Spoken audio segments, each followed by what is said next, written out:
Welcome back to you on this Friday morning. Well, 4 real estate agents in Melbourne have been caught deliberately underquoting properties for sale, in some instances by hundreds of thousands of dollars. 2 agencies admitted to underquoting. 2 more face allegations that will be taken to court. Domain's chief economist, Dr. Andrew Wilson, joins us now. Dr. Wilson, good morning to you. What actual impact does that have on buyers when they turn up and property goes for way more than they are expecting? Well, to say it's disappointment would be an understatement. Of course, hot markets in Sydney and Melbourne mean that there are more buyers than sellers. It's a seller's market, and that means disappointment reigns. Look, it's a leap into the unknown. Buyers, sellers and agents really don't know where the price is going to end.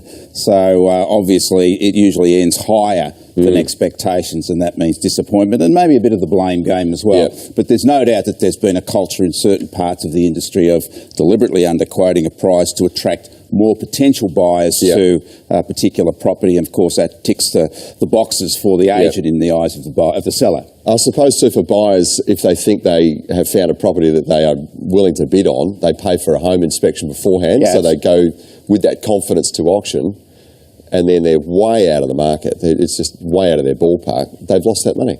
Well, absolutely. And again, it's the product of a very hot market in Melbourne and Sydney particularly, and it's the nature of the beast. But look, it is a market environment. It's not like buying a fridge or a car or washing machine.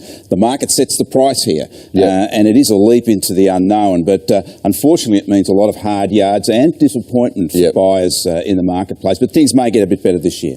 I imagine it's a pretty tough thing for authorities to prosecute underquoting, but how have the rules changed in an attempt to stamp it out? Well, look, there has to be an audit trail for how the estimate is created, and that means, agents have to produce a median house price, comparable sales in the area. But sometimes they're not available, and as I said, it becomes a leap into the unknown. So as long as the agents do have a set audit trail for how they determine the estimate, I guess that that they're covered in that sense in terms of new regulations. But again, it really is a very grey area in terms of producing those types of models, and it is a market set environment, and it's very problematic, particularly for buyers at the moment. And for home buyers on the hunt heading into 2017, how do they try to avoid being a victim of underquoting? Well, look, it's the hard yards, prepared to be disappointed. Maybe moderate your choice in terms of where your property is, the type of property, how big, how small,